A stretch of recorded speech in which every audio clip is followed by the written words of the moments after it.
Imagine, just for a moment, if you could actually perceive realities beyond our normal senses. I mean, what might you see? What kind of unseen consequences could be playing out all around us right now? Today, we're taking a deep dive into some, well, truly fascinating and pretty vivid ancient Buddhist texts. Yeah, they really are something. We're going to explore these accounts that get into the profound and often startling idea of cause and effect, karma, but in a very direct, almost tangible way. Exactly. And for this exploration, we're drawing mainly from Paṭhamo and Dutiyovaggo. Okay. These are specific sections of the Lakkhaṇasaṃyuttaṃ, which itself is part of the Saṃyuttanikāya. Right, one of the major collections. Precisely. So the Saṃyuttanikāya is a collection of the Buddha's early discourses. And these bits, they give us these historical feeling accounts of conversations, between the Buddha and his key disciples. It's like a window. A unique window, yeah.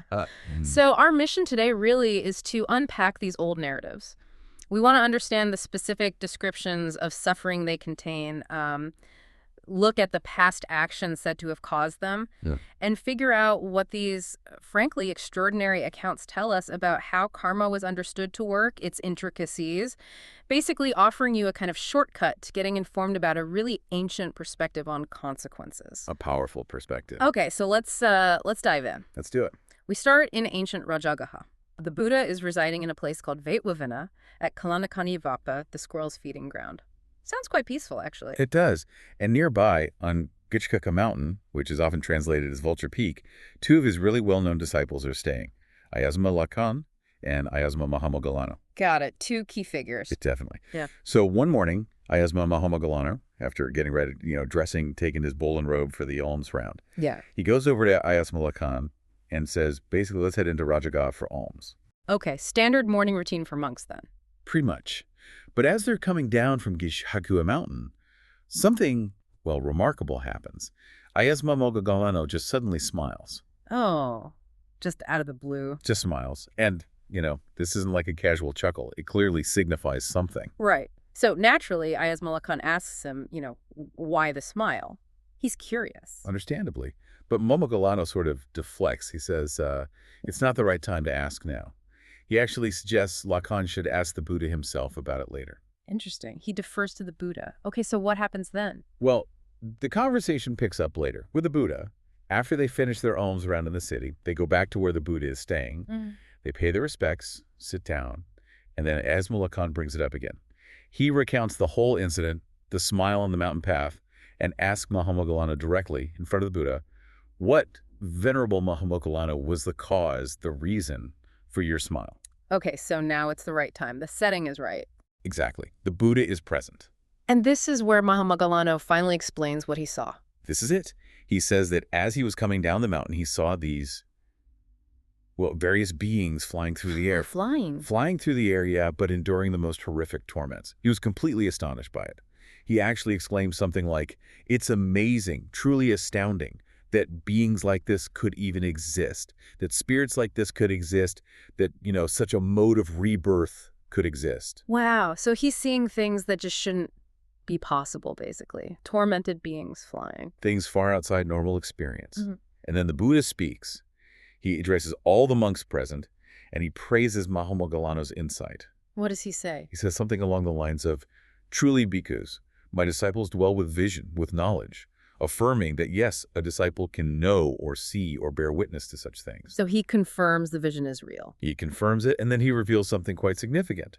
He says that he, the Buddha himself, had seen those exact same beings before. He had, but he hadn't mentioned it. Right. He hadn't disclosed it. And he explains why. He says if he had explained it, and if people hadn't believed him, well, that disbelief itself would lead to their long-term harm and suffering.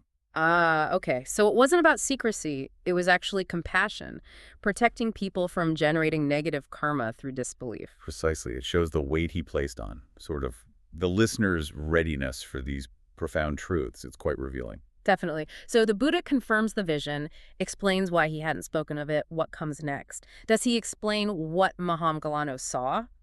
The details. Yes. Now, he clarifies the specific past actions, the karma, that led to these terrifying manifestations that Mahāmoggallāno witnessed. Okay, let's get into some of these. The first set of accounts from Paṭhamo vaggo, What did Mahāmoggallāno see? Well, some really graphic things. He saw what's described as a skeleton, just bones flying through the air. Just the skeleton. Yeah. And also a lump of flesh, Yeah. a mesopisi, and then a ball of flesh, mesopis, all flying. And all of them are being attacked, gnawed, and pecked by vultures, crows, and hawks while crying out in agony. That's incredibly vivid and horrific. What did the Buddha say caused that? The Buddha revealed that the skeleton being and the lump of flesh being had both been cow slaughterers, Gijjhakūṭa, in Rājagaha, in a past life. Cow slaughterers. And the ball of flesh, that being had been a bird catcher, Sakucho. So taking life leads to this kind of tormented, dismembered existence being attacked by birds? Seems very direct, doesn't it? Then he also saw a skinless man, Dutiyovaggo, also flying, also being torn at by birds of prey. Skinless, and his past action. He had been a sheep slaughterer, or a bucco. Wow. Okay, the pattern seems clear there. The violence inflicted is sort of mirrored in the suffering state. It's incredibly literal in these examples. The body itself, flayed or reduced to parts, becomes the site of the karmic result. It's like the harm done just returns very directly. And it didn't stop there, right? There were others where their own bodies seemed to turn against them. Something about their hair. Yes, that's another fascinating category. Mahāmoggallāno saw a man whose hair, well, it wasn't hair, it was like swords. Ayasmā Mahāmoggallāno. Hair like swords? Yeah, swords were flying up from his body and then falling back down, cutting him, and he's crying out. The Buddha explained this man had been a pig slaughterer. Sukariko. The tool of slaughter becomes part of his body. Seems like it. Then another man whose hair was like spears, Saṃyuttanikāya, spears falling on his body. He'd been a deer hunter, Magaviko. Okay. Hunter spears. Got it. Another whose hair was like arrows, Usalomapurisa, arrows falling on him. He was identified as a torturer, or maybe an executioner, Karika. The instruments of their trade or their violence turned into self-inflicted torture. Exactly. And then there were two with needle-like hair. The first, Sisalomapurisa, just had needles falling on his body. He was said to have been a suto, which could mean a charioteer or maybe a sycophant, someone using sharp words perhaps. Less direct violence there. Possibly verbal. Possibly. But the second case of needle hair, Dutiyovaggo, is even more graphic.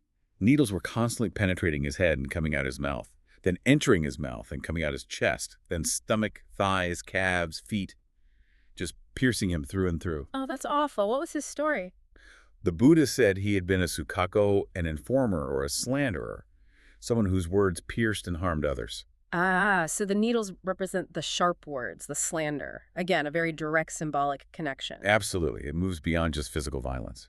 Here, the weapon was words, malicious information, and the consequences being physically pierced, as if by those words. It's a powerful metaphor made real. And there was one more really striking one from that first section, right? Something quite anatomically unusual. Yes, quite. He saw a man with huge testicles, kumbenta purisa. So large he had to carry them on his shoulders when he walked, and he'd sit on them when he sat down. Carry them on his shoulders. That's the description. And while doing this, vultures, crows, and hawks were constantly gnawing at him, just like the others. Good grief. And what led to that state? According to the Buddha, this man had been a corrupt village chief, Gamaku. A corrupt official. So the immense burden he carries is symbolic of his ill-gotten gains or abuse of power. That seems to be the implication, yes. It's this grotesque, burdensome manifestation tied to corruption and perhaps the weight of his misdeeds, literally dragging him down while still being tormented. Okay, so that first set of visions covers direct violence, harmful speech, abuse of power. It's already a wide range. It is. And if we look at the next section, Dutiyovaggo, the accounts continue to show that it's not just about, overt physical violence. More subtle actions, but deeply harmful ones, also result in profound, often symbolic, suffering. Right. So what kind of examples do we find there? Well, for instance, Mahāmoggallāno saw men trapped in cesspits. In one case, a man was submerged headfirst in a cesspit. Gijjhakūṭa just stuck there. Headfirst in filth. Why? The Buddha explained he had been an adulterer, in a past life. An adulterer, submerged in filth. Okay. Then, an even more disturbing image, another man submerged in a cesspit, but he was eating feces with both hands. Gijjhakūṭa. Eating it. Ugh. What could possibly lead to that? This was explained as the result of being a corrupt Brahmin, a Dutha Brahmao, back in the time of a previous Buddha, Kassapa Buddha. A corrupt religious figure. What did he do? Apparently, he invited the community of monks for a meal, a dana offering. But instead of food, he filled their alms bowls with excrement and basically told them, here, you eat this. That's beyond disrespectful. It's a profound violation. Absolutely. And so his consequence is to be immersed in filth and forced to consume it himself.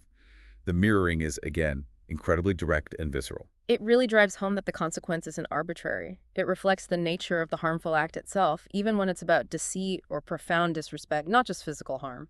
Precisely. It's about the intent and the quality of the action. And the suffering reflects that specific quality. This section also includes descriptions of suffering women. Okay. What did he see there? Similar themes, often mirroring the men's suffering. There was a skinless woman, Gijjhakūṭa, also being gnawed by birds of prey. Like the skinless man who was a sheep slaughterer. So what was her past action? She was said to have been an adulteress, Atskarini. Interesting. Adultery leading to being flayed or exposed, tormented? It suggests a vulnerability, perhaps, or a consequence related to transgressing social or marital boundaries. Then there was a woman described as foul-smelling and disfigured, Mahāmoggallāno, also being attacked by birds. Foul-smelling and disfigured? And her past life? She was identified as potentially a prostitute or maybe a fortune teller. The term is ikancha. The connection isn't immediately obvious, maybe linked to deceit or exploiting desires. Less clear, but still a state of decay and attack. What else? There was a woman who was swollen, filthy, and covered in some way, upaka oklini, okrichi iti, and crying out. Swollen and filthy sounds like suffering from disease or decay. It does. And her story was quite specific. She had been the chief queen, Agamahesi, of King Kaliga. A queen? What did she do? Out of jealousy towards a co-wife, she apparently poured burning charcoal over her rival. Oh, horrible. An act of violent jealousy. Exactly. And her suffering state, being swollen, perhaps suggesting burns or inflammation, covered in filth, reflects that fiery, consuming jealousy and the harm it caused. It shows how internal states like jealousy, when acted upon violently, have these karmic results.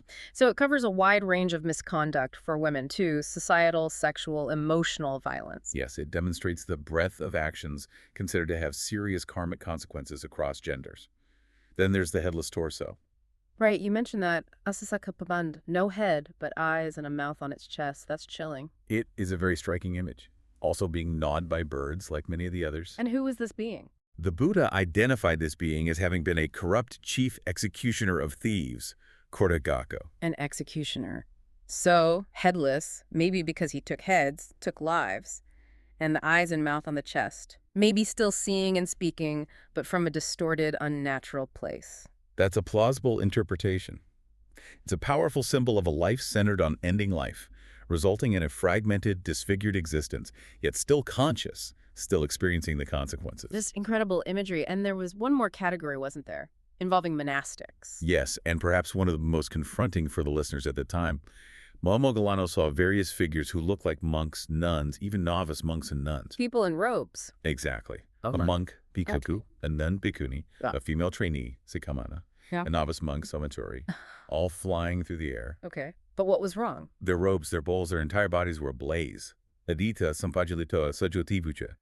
On fire, blazing, radiating heat, and they were crying out in agony. Whoa, monastics on fire. What could possibly cause that?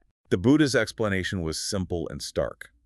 These were evil Papa monastics from the time of the previous Buddha, Kassapa. Evil monks and nuns. So even the saffron robes, the symbols of renunciation, couldn't protect them. Not at all. It powerfully underscores that karma applies universally. Spiritual status or outward appearance means nothing. The underlying conduct, the inner state, is corrupt or harmful. The fire perhaps symbolizes the burning away of false virtue or the consuming nature of their own unwholesome actions committed while wearing the robe. It's a really strong statement about integrity, regardless of your role or appearance. Absolutely. It leaves no room for spiritual bypassing, you could say. Actions matter, intent matters across the board. Looking back at all these examples, what's really striking is, as you said, the consistency, the sheer graphic detail, yes, but also how each suffering state seems almost poetically linked to the past action. It's not random punishment. Not at all. It's presented as an intricate mapping of cause and effect. Like you said, poetic justice, almost, but played out in terms of existence itself. And this raises a really crucial point, something the text explicitly mentioned. What's that? It's that these beings Mahāmoggallāno saw.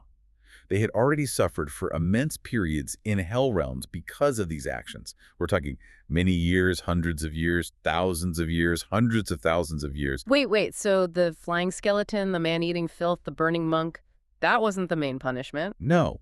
According to the text, these specific bizarre forms of existence they were currently experiencing were merely the residual effects.